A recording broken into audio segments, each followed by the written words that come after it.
हमारे पुराणों में आया है कि सतयुग में मनुष्य शरीर की उम्र 1,00,000 वर्ष की होती थी। 1,00,000 वर्ष। 1,00,000 वर्ष की इस मनुष्य शरीर की उम्र सतयुग में 1,00,000 वर्ष की, त्रेता युग में 10,000 वर्ष की, और द्वापर में 1,000 वर्ष की, और कलयुग में शास्त्रों में जैसे 4 चरण होते हैं ना, 4 चरण, जैसे 4,32,000 वर्ष की कलयुग की आयु है तो इसके 4 चरण। तो पहले चरण में 100 वर्ष की आयु बताइए, दूसरे चरण में 50 वर्ष की, तीसरे चरण में 25 वर्ष की, और चौथे चरण में 12.5 वर्ष की। जी महाराज, है कि नहीं? जी। अब कोई मनुष्य अगर हमको ये कहे कि भैया अगर कलयुग में 100 वर्ष की आयु बताई है मनुष्य की, तो हम तो देख रहे कोई 40 में, 50 में, 20 में ही चला जा रहा है। तो इसमें ऐसा है कि शास्त्रों में लिखी हुई बात वो आप पर तब लागू होगी जब आप शास्त्रों के अनुसार जीवन जियो। अगर शास्त्र कहता है कि 5 बजे से पहले उठ जाना चाहिए और तुम उठ रहे 8 बजे, शास्त्र कहता है कि कोई नशा पता नहीं करना, अब तुम पी रहे हो मदिरा, हाँ, फिर कहो कि शास्त्र में तो लिखा है कि 100 वर्ष तक कलयुग में मनुष्य जिएगा और हम तो 40 वर्ष में ही राम नाम सत्य हो रहे। तो भैया शास्त्र में ये भी तो लिखा है कि तू दारू मत पीना, सुबह में 5 बजे से पहले उठ जाना।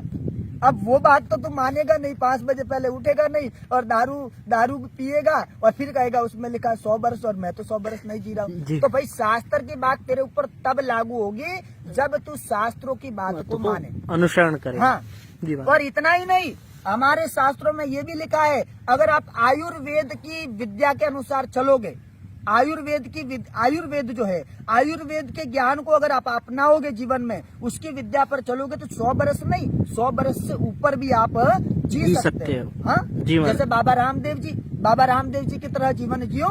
हाँ, तुम 100 वर्ष से आगे भी चले जाओगे। अभी ज्यादा पुरानी बात नहीं है, अभी ये 2007 की बात है। 2007 में सुदामा दास जी महाराज, जो यहीं से थोड़ा दूर कुटी है, सुदामा कुटी, तो सुदामा कुटी के जो महाराज जी थे, सुदामा दास जी महाराज, वो 150 वर्ष तक उनका शरीर रहा, 150 साल तक, और 150 साल बाद उन्होंने ये 2007 में अभी शरीर छोड़ा है। 150 वर्ष तक रहे और 2007 में शरीर छोड़ा है। क्यों?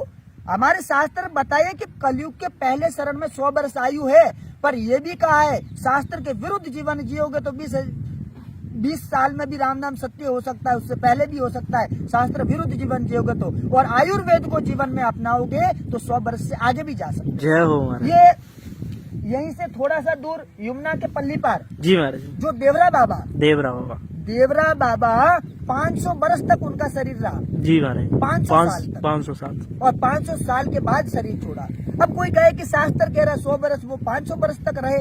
अरे भैया, ये भी कहा है शास्त्र में कि आयुर्वेद को आप जीवन में अपनाओगे तो आयुर्वेद को जीवन में अपनाने से आपकी आयु भी बढ़ेगी, है कि नहीं? जी महाराज। जैसे एक होती है होम्योपैथिक दवाई जी, और एक होती है अंग्रेजी दवाई। अंग्रेजी दवाई जब कोई मनुष्य खाता है तो वो फायदा कम और नुकसान ज्यादा करते हैं। जी महाराज। अंग्रेजी दवाई को खाओगे तो वो एक बीमारी को दबाएगी और दूसरी बीमारी को पैदा करेगी। जी महाराज। पर होम्योपैथिक दवाई वो एक बीमारी को नष्ट करेगी, दूसरी पैदा नहीं करेगी। जी महाराज, है कि नहीं? क्योंकि होम्योपैथिक हमारी भारतीय दवाई है, हमारी भारतीय जड़ी बूटियों की दवाई है, और ये अंग्रेजी दवाई तो वो तो अंग्रेजी है। तो इसके लिए होम्योपैथिक दवाई का प्रयोग करना चाहिए। जी महाराज, बहुत सुंदर महाराज। हाँ।